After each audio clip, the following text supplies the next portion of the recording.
Now, the Defense Headquarters has clarified Nigeria's security ties with the United States following confirmation by the U.S. authorities that a small number of American troops are operating in Nigeria. While acknowledging the deployment, the Defense Headquarters emphasized that Nigeria has a long-standing and well-structured security partnership with the U.S. focused on capacity building, military training, intelligence sharing, logistics support, and strategic cooperation to combat terrorism and other transnational threats. I still have with me Raymond and, of course, Kadi right here. Now, Raymond, very quickly, what specific security gaps is this cooperation meant to address? Okay, thank you very much. I think it stares us in the face. When you look at the struggles of our struggle with providing security in the country has exposed certain fault lines. One is intelligence gathering. One is equipment. The former chairman of the Senate Committee on Armed Forces, Senator Ali Ndume, when he was chair of that committee, kept on emphasizing the paucity of equipment at the disposal of our troops. So intelligence, equipment, logistics support. I think these are very critical in responding to the guerrilla nature of this violence we are witnessing across our communities. If they can assist us with intelligence and the response mechanisms to these issues before they happen, they can assist with providing logistics support and also equipment.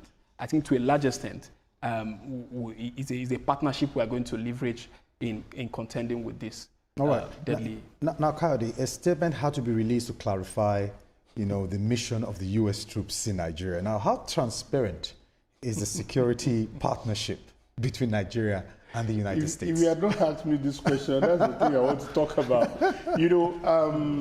Yes, sovereignty is at stake. Right. Pride is at stake. The Nigerian army needs to let us know that they are on top of the situation. But as far as Nigerians are concerned, whether it's 75, whether it is 100 that were killed in one attack, is a sign that we need help. It's a sign that we need help. We can argue the narrative. I am one of those people who believe that the narrative is wrong, that this is targeted at Christians. Like this Kwara attack, a local community person said 95% of the people that were killed are Muslims. Yeah. While the rest, I don't know whether they are Christians or traditionalists. That's to let you know that it's about the lives of Nigerians. Absolutely. So we need help. Whether it is capacity building, whether it is intelligence sharing, whether it is weapons supply.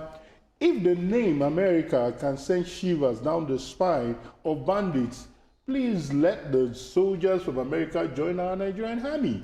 As far as we are concerned, it's a global village. Yeah. And if Nigeria is not safe, it affects American business here in Nigeria. Right. We know America has a lot of stake. They have a lot of stake. They are not helping Nigeria. I will continue to say that.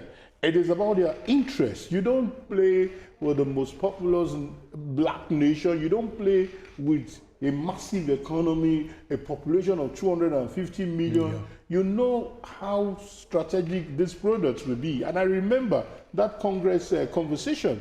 One of the congresswomen did say that, hey, you don't use gun blazing for a strategic nation like Nigeria. That's to let you know that they're even choosing their words. So irrespective of what the army is saying, because we are meant to believe them, but for as far as we are concerned, let the killing stop. Okay. We're not interested in the language. Let the killing stop. Let the bandits be killed. Let them be rooted out.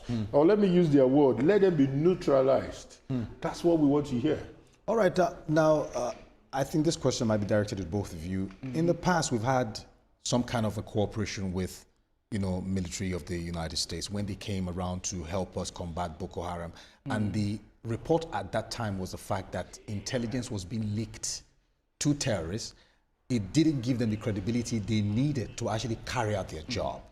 How is this going to be different? Because whether you like it or not, there are still elements in some of our security apparatus that will still want to leak one or two informations out, who are still sentimental or, more like sympathetic to terrorists.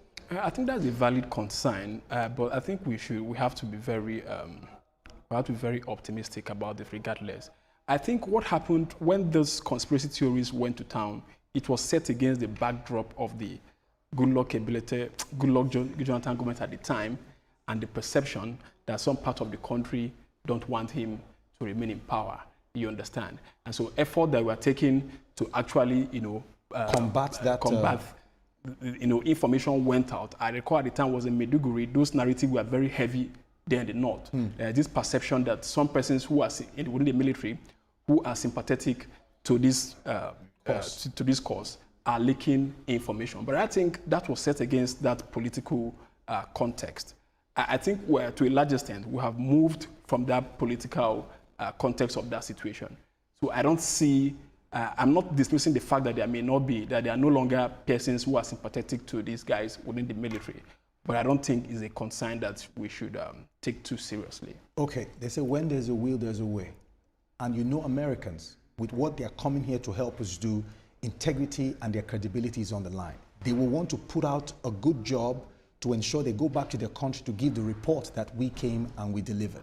Now, in a case where they feel that their efforts here is being sabotaged, how do you think this Nigerian-US cooperation would pan out? I think this is very normal in the military parlance, that there are moles in the American army. There are moles who are also feeding the Al-Qaeda and ISIS. Right. They know how to handle such things.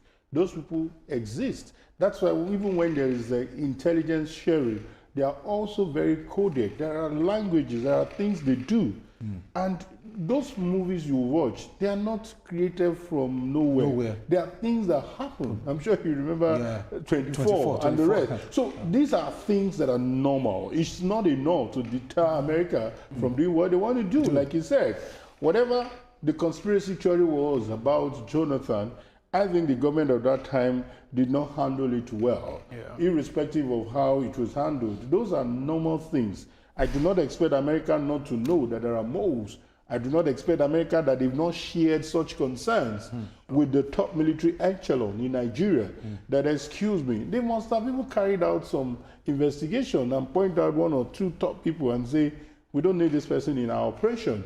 These are some of the things that are normal. But beyond that, this is not enough to deter them from doing what they want to do. All right, thank you very much. Well, to our